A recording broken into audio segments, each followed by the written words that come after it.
Greetings, fellow wanderers and patricians alike. Rhadamant here. Thank you for tuning in to Memoriapolis. Episode 2, The Rise of Factions. The game is also giving me the option of unlocking a building that increases the health satisfaction. So health, if you're wondering,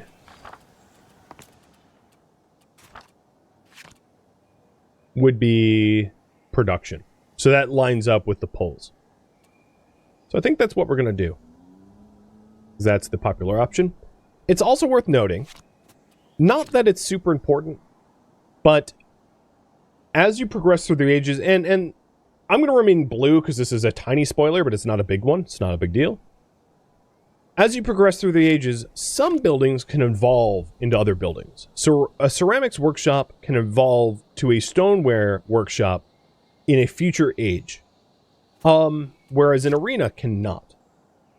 The reason this is worth noting is it doesn't necessarily mean the arena will be obsolete down the line, but it doesn't have the chance to evolve with the city quite like some of the other buildings do. So as you can see, the religious building can become hospice, and the ceramics workshop can become a stoneware workshop, but the other buildings cannot evolve.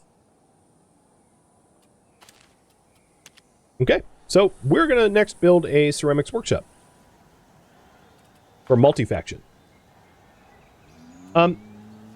It's also worth noting now cultural radiance, because we have some cultural capital. Every point you earn increases your city's cultural radiance on the rest of the world. So this is sort of the overarching goal of the game.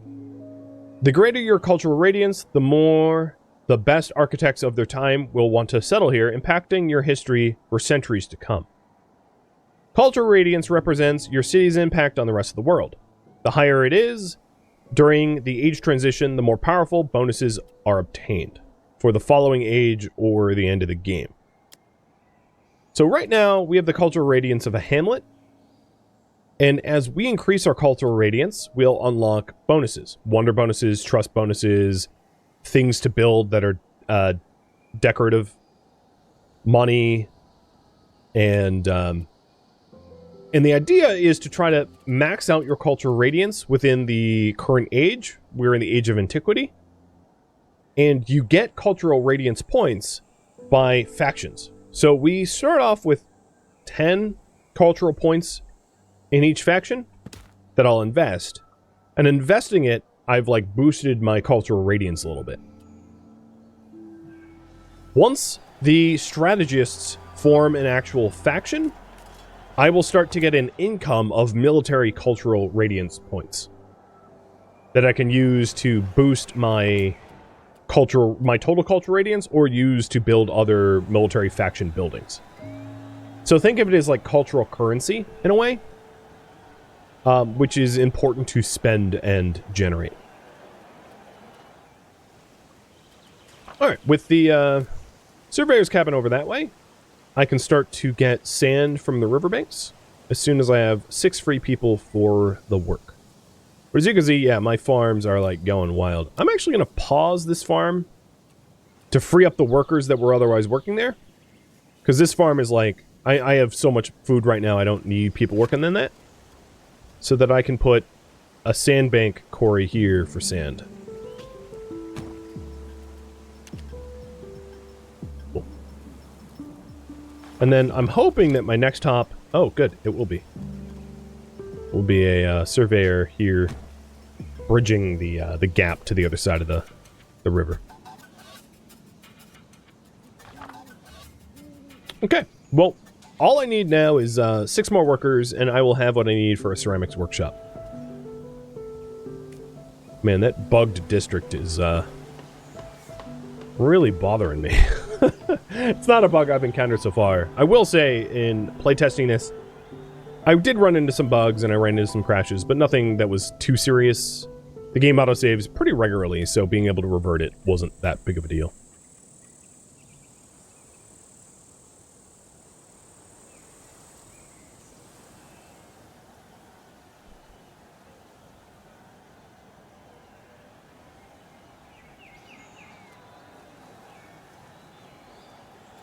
Is there attacks or disasters? Sort of. So I'm going to stick the ceramics workshop up here. And this satisfies health. And I am going to have it also satisfy creativity.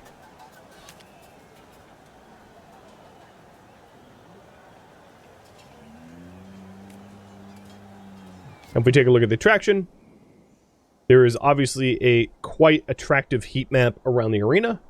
That is, it's the nicest place in town to live near. It has an attraction of 300, whereas this ancient camp has an attraction of 150. And then the ceramics workshop has an attraction of 300 as well. I also have the materials now for the Statue of the Founders. So I'm going to stick Statue of the Founders right across the street from the architectural building, hoping to make this area particularly attractive so that people start settling out there as kind of like a satellite from the main town. And that's a unique building you can only build one of. It's worth noting. So now I have income of clay, of sand, of stone, of wood, a lot of food. In fact, so much so that I paused my farm. You now have access to production buildings, the Carver, and the Carpenter. You can access the construction of ramparts. Ramparts are like city walls. These can be built from the downtown interface and bring various benefits to inhabitants and constructions within its precincts. And then on top of that, the factions. Factions settle in districts of the same culture, and they play a vital role in the town's development, producing resources, gaining buildings, gaining access to politics, and so on. Is it saying that I have factions yet? No. I have influence, but not factions. So is this still producing wood? It is. A little bit.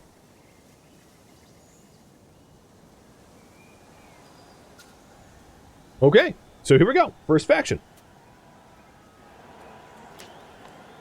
The Helotes, or my lack of Latin, are free citizens. They have no leader, but they would like to be allowed to settle here.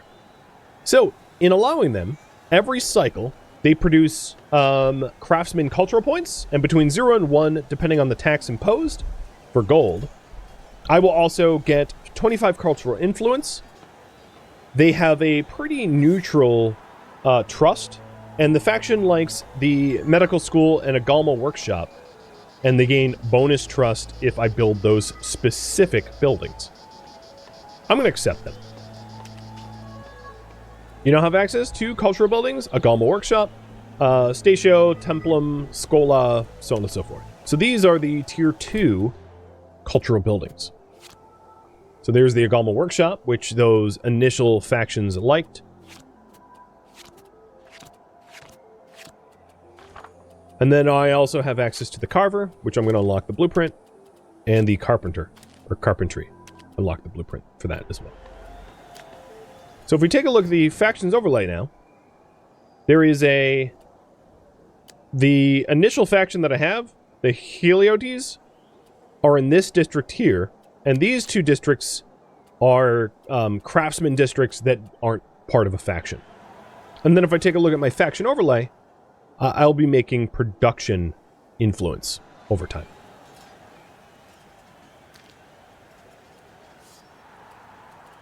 All right, other blueprints I want to unlock. The warehouse. And that's actually the next thing I want to build, the Horum. So the Horum costs wood, clay, and people, and I need 19 free workers to be able to construct it. And also you can see that the ceramics workshop was attractive enough that it created a district further away from the center than any of the districts I've had so far.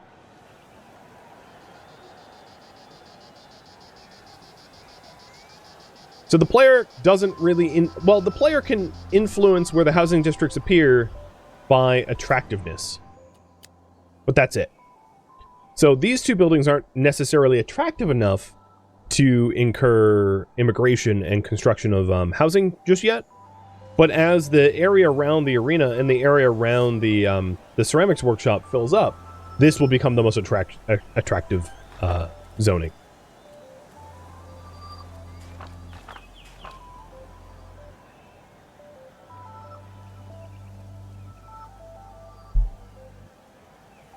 And there we go. You can see up here that I have 1 production cultural point, and I can save it or spend it. In this case, I'm just going to spend it, gaining a little bit more progress to Vicus, which is the next tier of cultural radiance.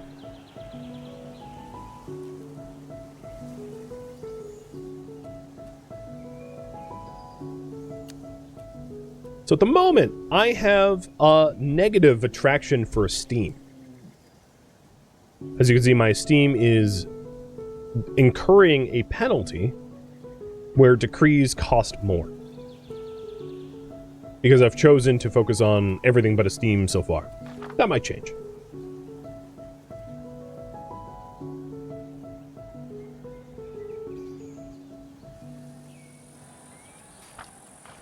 Alright, let's build the Horum. So the Horum is a giant warehouse, and I want to make sure that it's not producing, like, crazy stupid roads. Because this thing likes to make crazy stupid roads. It's also a craftsman building. So I want to lay it out in such a way that it, there we go.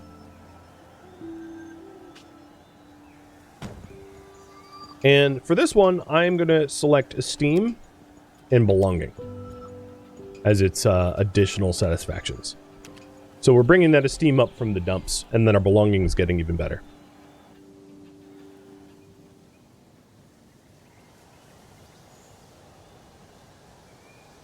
So with the Horum built, one of the main reasons I wanted the Horum is the Horum will allow us to stockpile more resources, because I would like to build the ramparts, which is the city walls. But the city walls cost a lot of wood, as you can see, if we want to build like grand city walls. Meaning that I need larger stockpiles for wood. The other thing I could do is move this woodcutter, because this woodcutting camp is losing access to all the wood that's around it pretty soon, and placing it somewhere else that is more wood lush.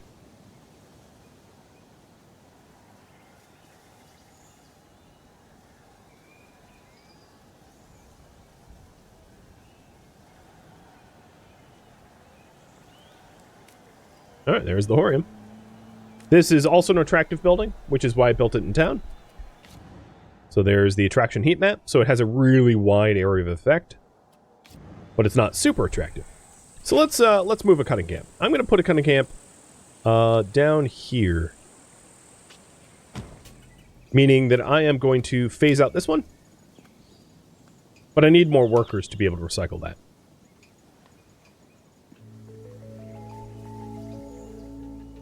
Because this got essentially overrun.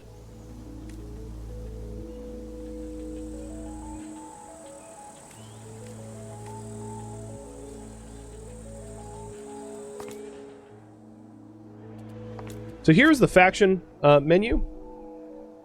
So this specific faction, I can choose to change their taxes. So higher taxes or lower taxes. I'm not going to mess with their taxes just yet. Whether they are in harmony or not with their neighbors, their trust level, and their what they specifically like. And as I get more factions, we can delve a little bit deeper into the details. So there's the new cutting camp. And I'm going to... I don't care about recycling, because cutting camps only cost stone, so I'm just going to quickly recycle this one. So the more workers you dedicate towards the recycling of something, the faster the building gets destroyed. And if you want it out of the way, fast is good.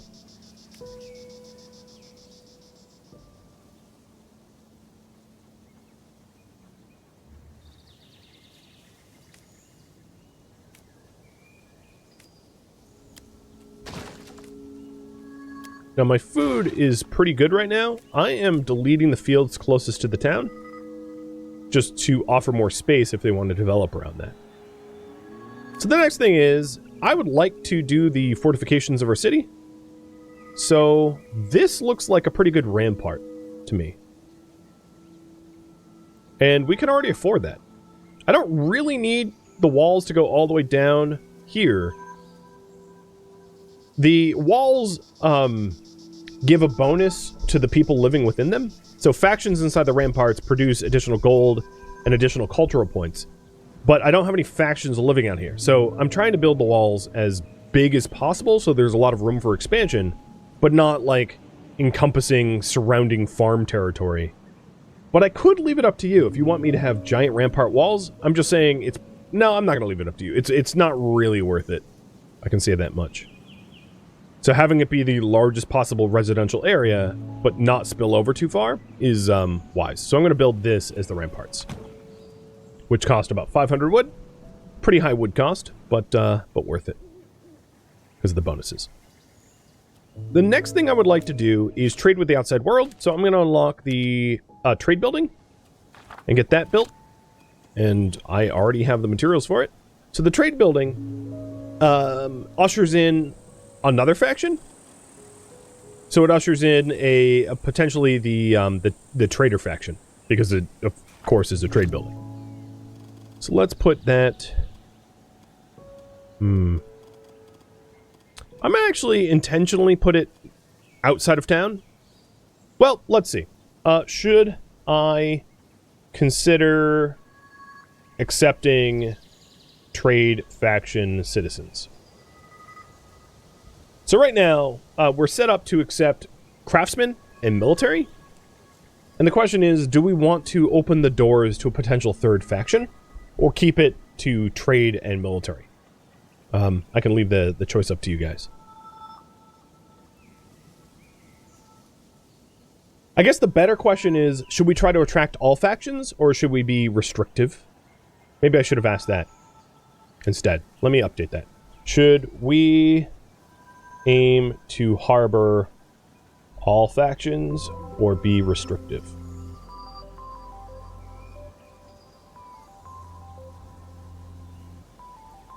That's a larger umbrella of a question, which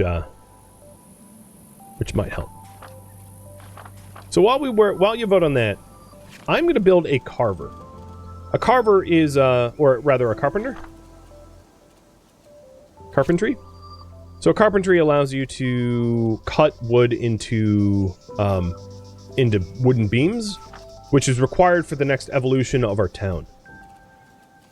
So I'm going to stick the carpenter here, right across the street from the cutting camp.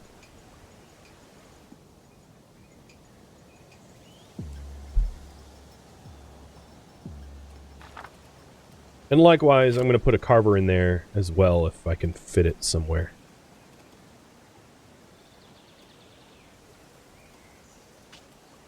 There we go.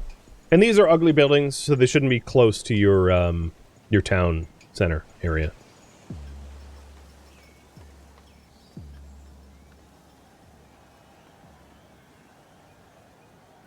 Alright, I'm going to call this one a little early. Looks like we're going to be all factions, potentially. Even if it does invite infighting, that's fine. So as soon as I have the people for the trade building, I will build it. And I'll build it in town to try to attract craftsmen. So here is a good example of attraction zones. The houses settled on the other side of the arena. And now we have ramparts.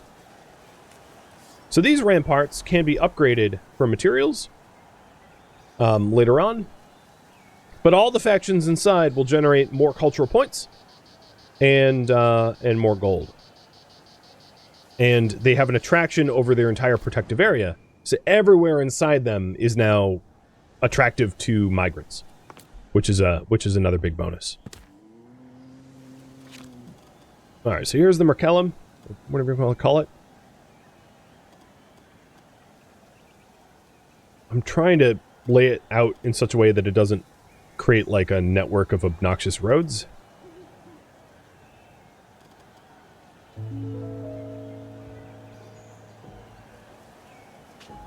There.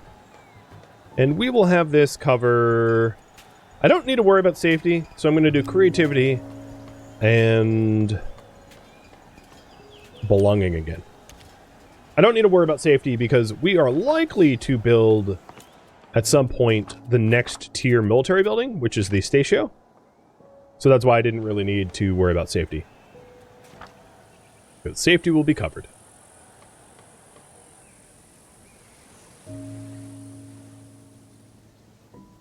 The next tier ancient camp, which is the main part of the chapter here, requires 56 beams, and we have beam income of 7 every few cycles from this carpenter.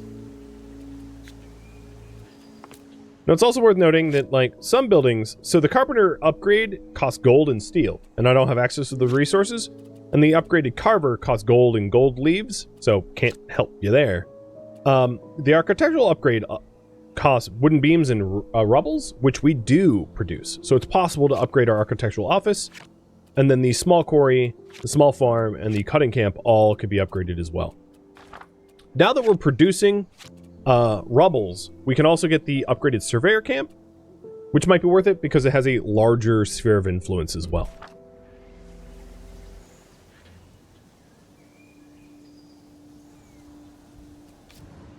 But a pretty happy city so far.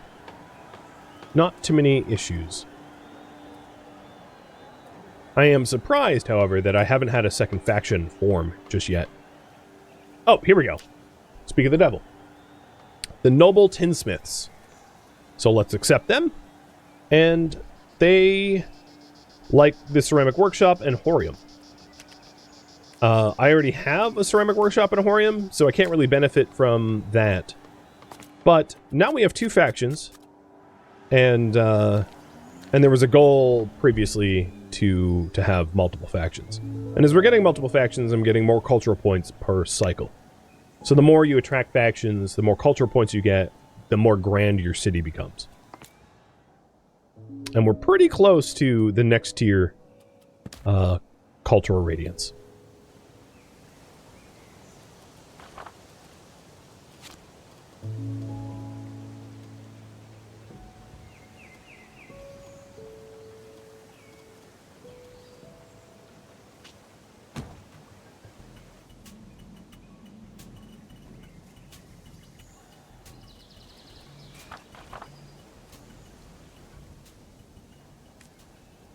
So let's do this optional objective to trade with another city. So unlocking the building, building the building, opening a trade route, and selling or buying resources. Also, in the construction of this building, we have hit the next cultural radiance tier. So if we take a look here, Wonders got a bonus and Trust got a bonus, and we also have the ability to build a decorative area. So areas are something you can build more than one, and it just increases the local attractiveness of the area. It's like a plaza.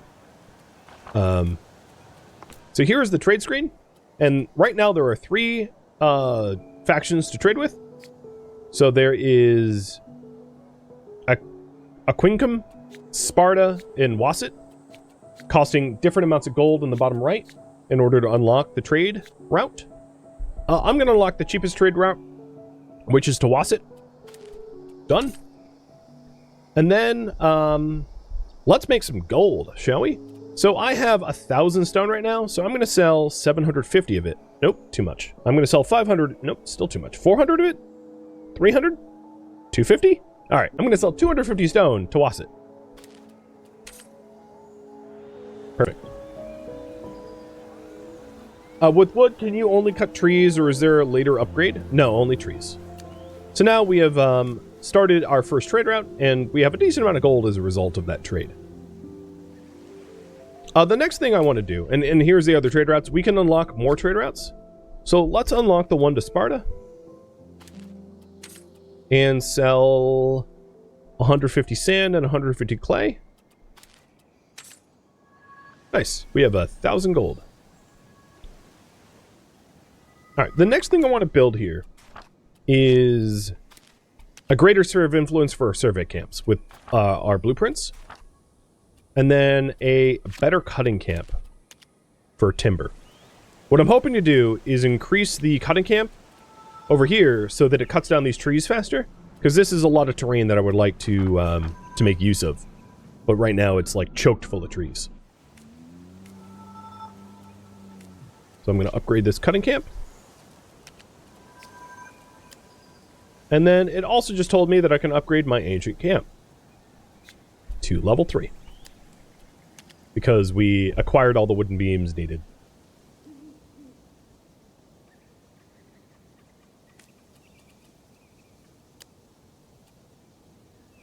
Keeping a close eye on my food needs, I turned on my other small farm because I think we're going to need it soon.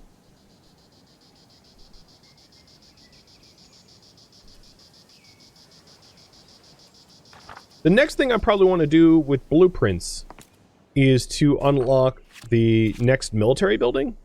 And the reason is our safety is falling behind, and I would like to build that. Chapter 7, Rewards. You now have access to production buildings, tilery, and brickwork. You can now have access to cultural buildings, the Tier 3 cultural buildings, and also the service building, Senate. The Senatus authorizes the application of decrees to benefit the city during a chosen number of cycles, and other authority figures sitting on it are all factions present in the city. So this allows you to enact decrees once built. So, officialize the city. Your city boasts towering structures, cohesive political groups with shared ideals, and good return on bread and games. But it's lacking something. To cement your place among the world's greatest cities, you'll need a building with such political power that it leaves the entire country envious. Unlock the building Senatus and build it. So that is a service building here, and it is now unlocked. And then we also unlocked the next tier of all of the cultural buildings as well, and the tilery to build roofing tiles, and brickwork to build bricks. And both of those require clay. The Senatus here needs 30 free people to work, and a little bit more sand than I currently have access to. Oh, good, new districts. So here's an example. If we take a look at the district map, let's open that back up. District map. So some of these districts, like this one and this one, are like shared influence districts. So like this district, for instance, is a military district, but it also has influences from the trade center. Meaning that it potentially could become areas of conflict between districts. Like, you know, sharks and jets. Okay, that was a really obscure reference, but I think you know what I mean. They're unavoidable. There's really not a way to lay out your city in such a way that, like, you avoid political infighting. You're best off driving up really high belonging and trying to satisfy your citizens so they're less likely to revolt, in my opinion.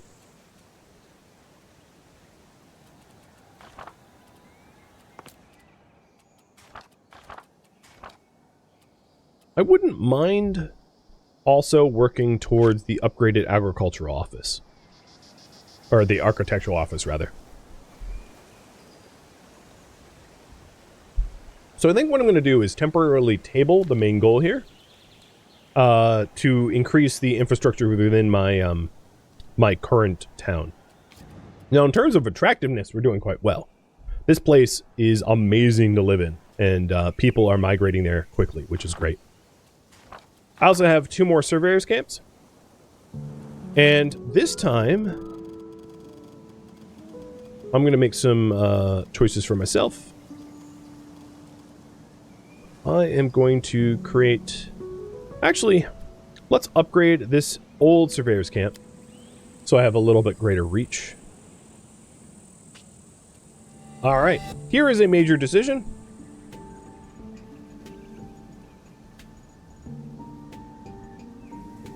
The Emissaries brings you a letter from the King of Macedonia, who wishes to conquer territory in order to gain access to the Aegean Sea. He plans to lay siege to Memoriapolis, a neighboring Greek city, and sees you as a key ally. You have the necessary soldiers, and the Greek cities have coveted resources, but weakening these cities in order to exploit them could be harmful in the long term. You could also seek political and religious support to moderate the king's ambitions. The choice is yours and will shape the future. Live up to your convictions. We could left, reinforce, You choose to help the King of Macedonia, and we will lose 3 safety for 50 cycles in doing it.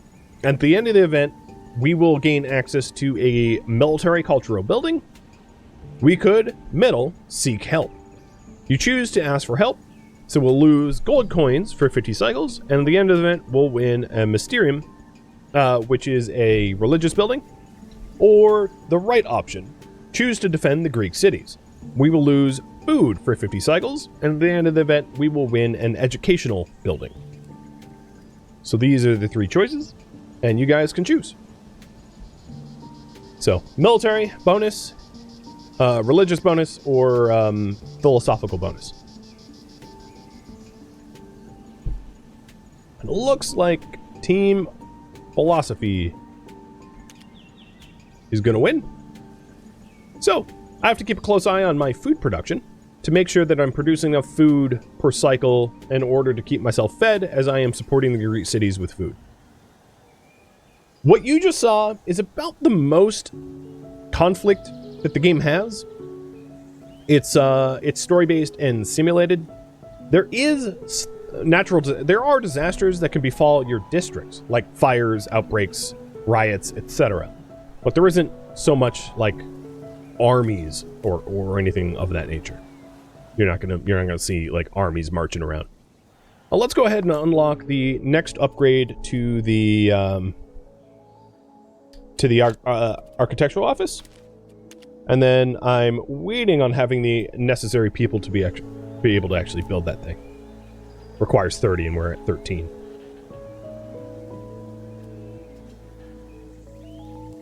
But for now, because of our 2 expansive farms that are... This one is not max size because I blew up that farm that was here. That's unfortunate. But almost max size farms, we are producing plenty of food to be able to support the Greek cities.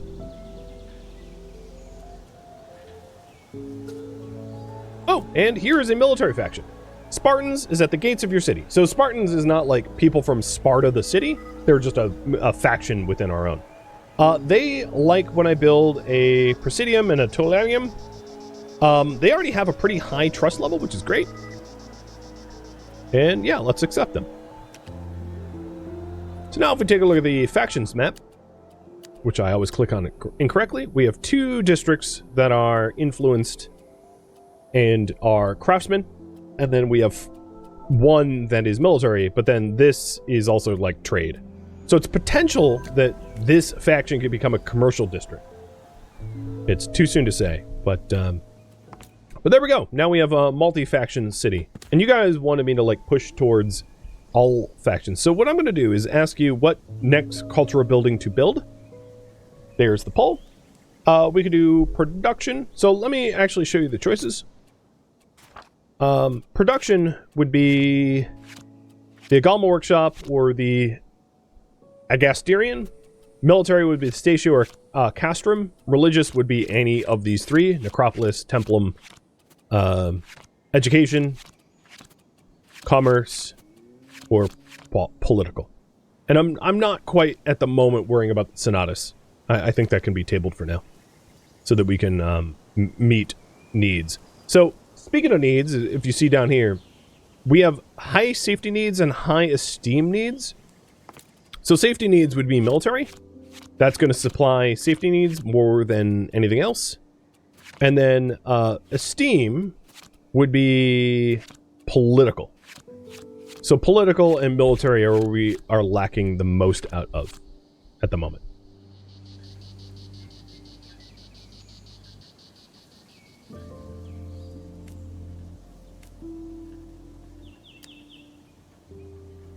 Why did I pause that quarry?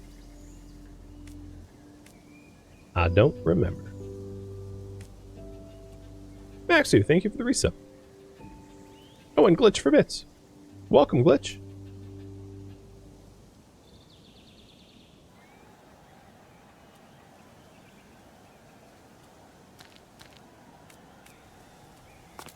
So this, it looks like military is going to win by a little bit. So the Spartans in our town wants the Presidium and Tullianum. which neither of which I have. I could build another arena, but I'd rather build something else. So I'm going to save up to build the Statio, because it's cheaper in terms of blueprints than building the Castrum. The Castrum is a lot more attractive, though. So there is a small reason to, like, save up for the more expensive one. The thing is, the Castrum also costs bricks and tiles, which I don't really have produced at the moment. So it's a bit more difficult of a goal to meet. I also upgraded the Surveyor's Cabin, the western one. So we're going to build another one over here, and I can build a little bit further out as a result of upgrading the previous one. So now this will unlock a lot more of the mountain for me.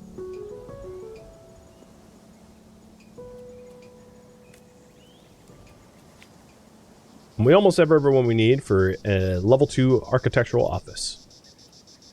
4 more people. And that will give us more blueprints. Also, having high creativity satisfaction decreases the amount of, or increases the blueprint production rate. And then the total cultural radiance decreases the amount of blueprints needed to unlock wonders. So focusing on creativity satisfaction and cultural radiance will allow you to use your blueprints more economically.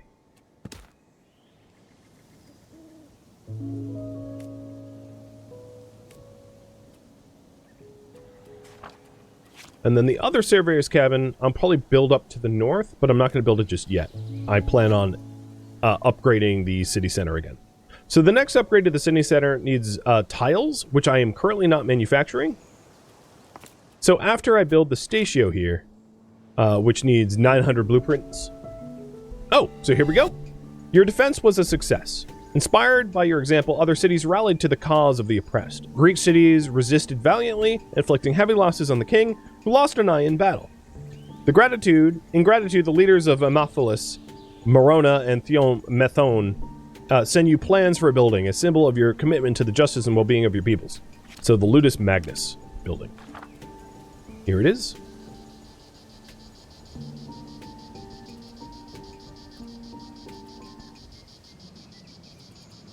Is there a way to increase building blueprint production? Yes. Literally by upgrading the architectural office that I just did. So now it's producing 17 blueprints per cycle instead of 15. Because we upgraded it. The next upgrade costs tiles, clay, and a lot more people.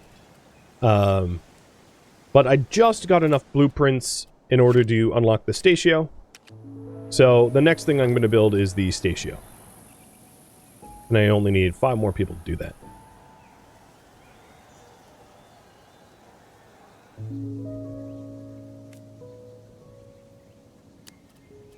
I actually paused the farms to be able to do it a little sooner. So I have most of my military buildings down here in the southern section. Maybe what I'll do is stick the stick this building somewhere up here. It says this is a rocky area, for real.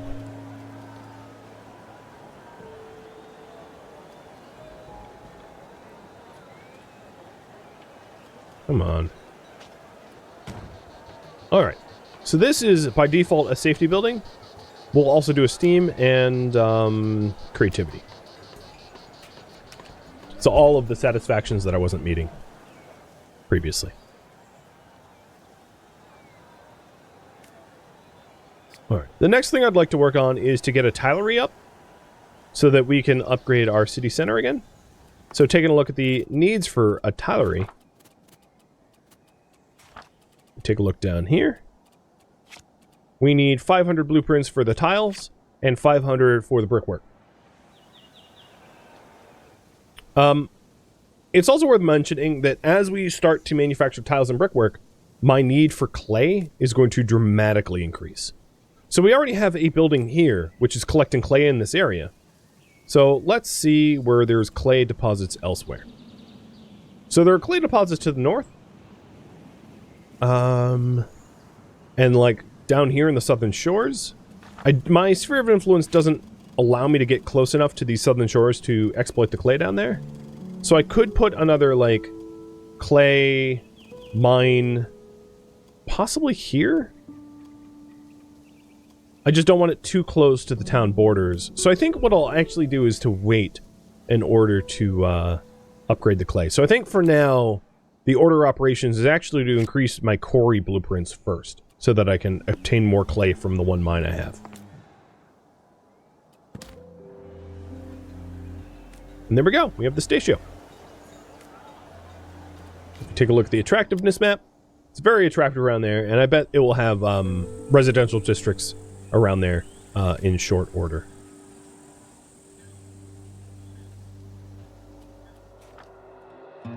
Thank you for tuning in to Memoriapolis, which originally streamed live on Twitch September 11th. If you have any feedback or questions for me, let me know in the comments below. If you'd like to catch a live stream of mine, Rhadamant.com has my stream schedule and countdown timers to upcoming streams. If you would like to join my online gaming community on Discord, Rhadamant.com has a link to it, as does the description of this video.